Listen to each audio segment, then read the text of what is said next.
নমস্কার, আমি মিলন স্যার। পাল একাডেমি সেন্টারে তোমাদের সকলকে জানাই স্বাগত। আজকে তোমাদের কাছে আমি চলে এসেছি, তোমরা যদি একটু খেয়াল করো তাহলে দেখতে পাবে আরআরবি এনটিপিসি 2025 সালের তোমাদের 14ই আগস্টের সেকেন্ড শিফটের যে কোশ্চেনগুলি আমার হাতে এসেছে বা আমি কানেক্ট করতে পেরেছি, তার প্রত্যেকটি কোশ্চেন নিয়ে আজকের এই ক্লাসটিতে তোমাদের সাথে আমি সম্পূর্ণ বিস্তারিত আলোচনা করতে চলেছি। তাহলে চলো আমরা সময় নষ্ট করব না, আমরা সরাসরি দেখে নিই এক ঝলকে যে অ্যাকচুয়ালি কোশ্চেনগুলি কি ছিল, কোন টাইপের কোশ্চেন ছিল, সেই কোশ্চেনগুলো একবার একটু আমরা দেখে নিই। দেখো, প্রথম কোশ্চেন বলেছে যে ভারতীয় সংবিধানের কোন অনুচ্ছেদে বিচার বিভাগীয় পর্যালোচনার ক্ষমতা দেওয়া হয়েছে। দেখো, কোশ্চেনটি আরেকবার রিপিট করছি আমি। কি বলেছে? বলেছে ভারতীয় সংবিধানের কোন অনুচ্ছেদে, অর্থাৎ কত নাম্বার অনুচ্ছেদে বিচার বিভাগীয় পর্যালোচনার ক্ষমতা, বিচার বিভাগীয় পর্যালোচনার ক্ষমতা দেওয়া হয়েছে। এই প্রশ্নের সঠিক অ্যান্সার তোমাদের হচ্ছে 15 নাম্বার অনুচ্ছেদে, সংবিধানের 15তম অনুচ্ছেদে। এছাড়াও 32 নাম্বার এবং 226 নাম্বার অনুচ্ছেদেও দেওয়া হয়েছে। সো তোমরা এখান থেকে মনে রাখবে 15 নাম্বার অনুচ্ছেদ, 32 নাম্বার অনুচ্ছেদ অথবা 226 নাম্বার অনুচ্ছেদ, এই তিনটের যে কোনো একটা অপশনে থাকলেই তোমাদের কারেক্ট অ্যান্সার। ওকে, তারপরে কোশ্চেন দেখো কি বলেছে। অ্যাসিড বর্জ্য থেকে চীন কোন জাম্বিয়ার নদী দূষিত করেছিল? অ্যাসিড বর্জ্য থেকে চীন কোন জাম্বিয়ার নদী দূষিত করেছিল?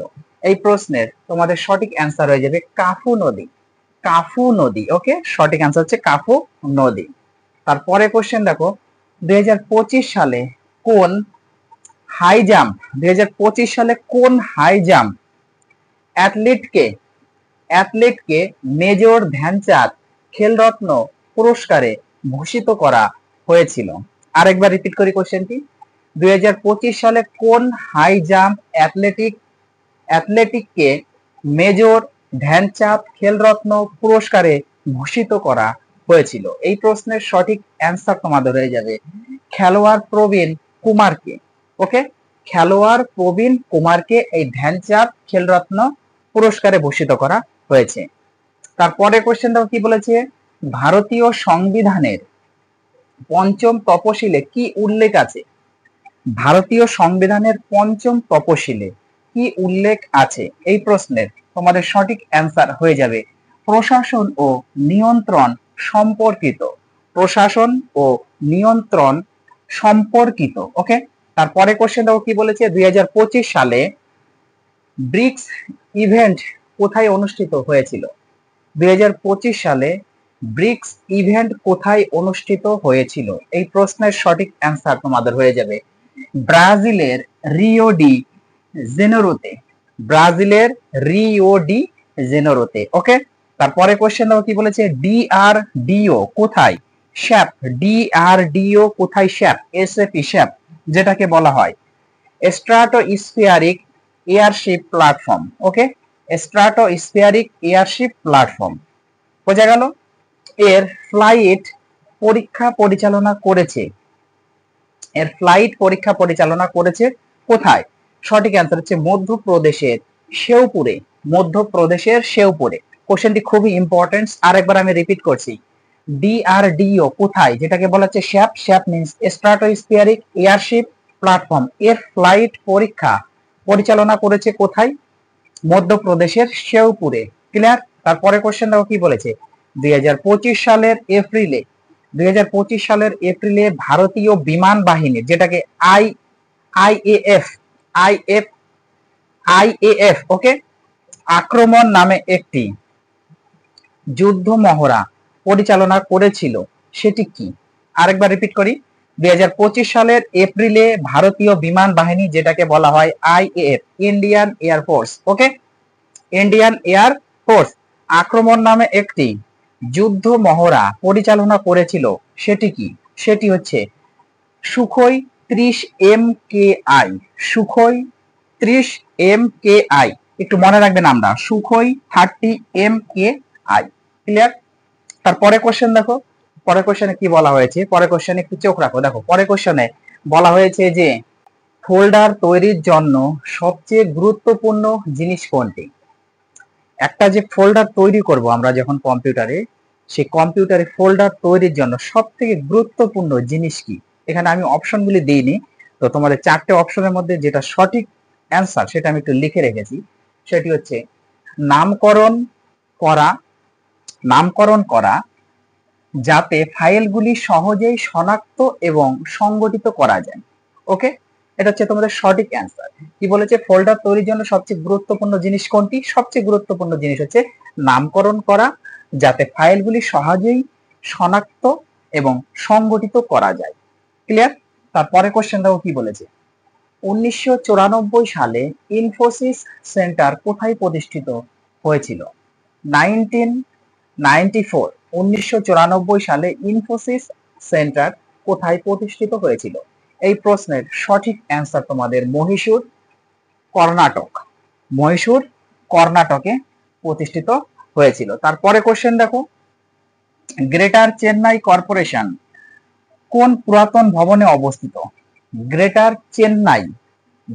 চেন্নাই কর্পোরেশন কোন পুরাতন ভবনে অবস্থিত? এই প্রশ্নের সঠিক অ্যান্সার রিপন বিল্ডিংসে অবস্থিত এই greater Chennai corporation.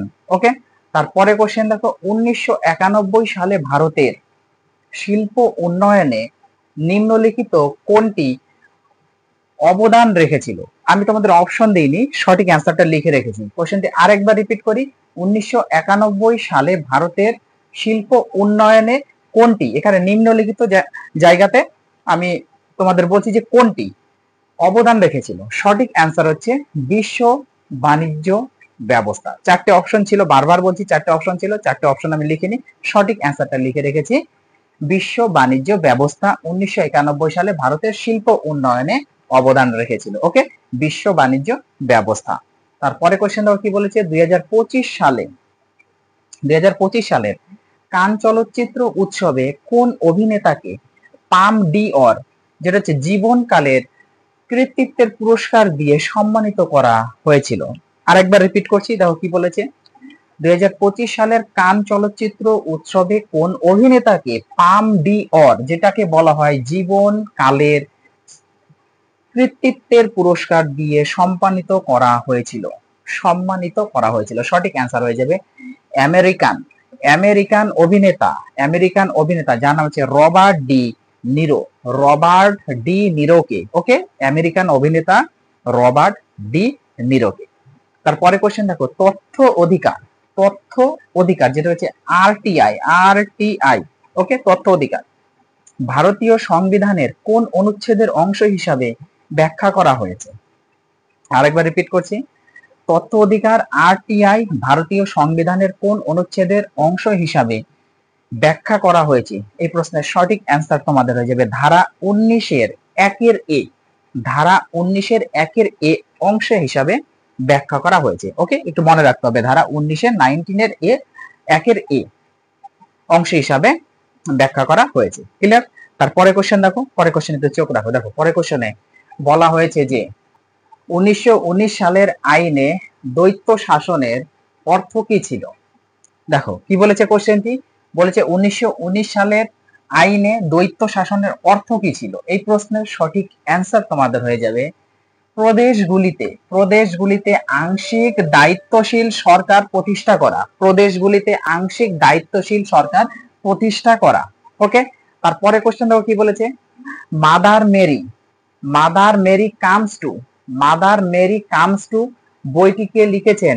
Mother's Mary comes to বইটি কে লিখেছেন? এই প্রশ্নের তোমাদের সঠিক অ্যান্সার হয়ে যাবে অরুন্ধতী রায় কি করেছেন? এই মাদার মেরি কামস টু বইটি লিখেছেন। ক্লিয়ার? তারপরে কোশ্চেন দেখো কি বলেছে, গীতাঞ্জলি কোন সাহিত্যিক ধারার একটি রচনা? সঠিক অ্যান্সার হয়ে যাবে তোমাদের এই প্রশ্নের রবীন্দ্রনাথ ঠাকুরের লেখা একটি কাব্যগ্রন্থ। ক্লিয়ার? আরেকবার রিপিট করি, দেখো গীতাঞ্জলি কোন সাহিত্যিক ধারার একটি রচনা? রবীন্দ্রনাথ ঠাকুরের লেখা একটি কাব্যগ্রন্থ। ক্লিয়ার? তারপরে কোশ্চেন, স্পেস এক্স মিশনের মাধ্যমে মহাকাশে উপগ্রহ সংযুক্তকারী বিশ্বের চতুর্থ দেশ কোনটি? খুবই ইম্পর্টেন্ট কোশ্চেনটি। স্পেস এক্স মিশনের মাধ্যমে মহাকাশে উপগ্রহ সংযুক্তকারী বিশ্বের চতুর্থ দেশ কোনটি? বিশ্বের চতুর্থ দেশ হচ্ছে ভারত। সঠিক অ্যান্সার হচ্ছে ভারত। ওকে, তারপরে কোশ্চেন, ইসরো ISRO 101 VA উপগ্রহের তারিখ কত? ইসরো 101 VA 101 VA উপগ্রহের তারিখ কত? সঠিক অ্যান্সার হচ্ছে 18ই মে 2025। 18ই মে 2025। কোশ্চেনটি কিন্তু মনে রাখতে হবে। ওকে, তারপরে কোশ্চেন, মধুবনী চিত্র কর্ম কোন রাজ্যের? মধুবনী চিত্রকর্ম কোন রাজ্যের? এই প্রশ্নের সঠিক অ্যান্সার হচ্ছে বিহার। বিহার রাজ্য। ওকে, মধুবনী চিত্রকর্ম কোন রাজ্যের? বিহার রাজ্যের। তারপরে কোশ্চেন, আন্দামান ও নিকোবর কি আলাদা করে? আন্দামান ও নিকোবর কি আলাদা করেছে? এই প্রশ্নের সঠিক অ্যান্সার হচ্ছে 10 ডিগ্রি চ্যানেল। 10 ডিগ্রি যে চ্যানেল, সেই 10 ডিগ্রি চ্যানেলকে আন্দামান আর নিকোবর আলাদা করেছে। তারপরে কোশ্চেন দেখো কি বলেছে, ভারতের মানব উন্নয়ন সূচক স্কোর কত? ভারতের মানব উন্নয়ন সূচক স্কোর কত? কোশ্চেনটি আরেকবার রিপিট করি, ভারতের মানব উন্নয়ন সূচক স্কোর কত? এই কোশ্চেনটি কিন্তু অনেকবার রিপিট হয়েছে। সঠিক অ্যান্সার হচ্ছে 0.685, 0.685। 0.685 হলো ভারতের মানব উন্নয়ন সূচক স্কোর। আশা করি ক্লিয়ার। তারপরে কোশ্চেন দেখো কি বলেছে, পরের কোশ্চেন এবার চোখ রাখো। দেখো পরের কোশ্চেনে বলা হয়েছে যে সাংবিধানিক প্রতিকারের অধিকার কোন অনুচ্ছেদে রয়েছে? কোশ্চেনটি কি বলেছে? বলেছে যে সাংবিধানিক প্রতিকারের অধিকার কোন অনুচ্ছেদে রয়েছে? এই প্রশ্নের সঠিক অ্যান্সার তোমাদের অনুচ্ছেদ 33, অর্থাৎ 33 নাম্বার অনুচ্ছেদে সংবিধানের এই প্রতিকার অধিকারের রয়েছে। তারপরে কোশ্চেন দেখো কি বলেছে, আলাউদ্দিন খিলজি কোন বাজার নিয়ন্ত্রণ গ্রহণ করেছিলেন? আলাউদ্দিন খিলজি কোন বাজার নিয়ন্ত্রণ গ্রহণ করেছিলেন? এই প্রশ্নের তোমাদের সঠিক অ্যান্সার হয়ে যাবে মূল্য বৃদ্ধি ও সাধারণ মানুষের শোষণ রোধ করার জন্য। মূল্য বৃদ্ধি ও সাধারণ মানুষের শোষণ রোধ করার জন্য কি করেছিলেন? আলাউদ্দিন খিলজি বাজার নিয়ন্ত্রণ গ্রহণ করেছিলেন। ওকে, এটা হচ্ছে তোমাদের সঠিক অ্যান্সার। তারপরে কোশ্চেন দেখো কি বলেছে, রাজ্য বিধানসভায় সর্বাধিক কত আসন থাকতে পারে? রাজ্য বিধানসভাতে সর্বাধিক কত আসন থাকতে পারে? এই প্রশ্নের সঠিক অ্যান্সার হচ্ছে 500 আসন।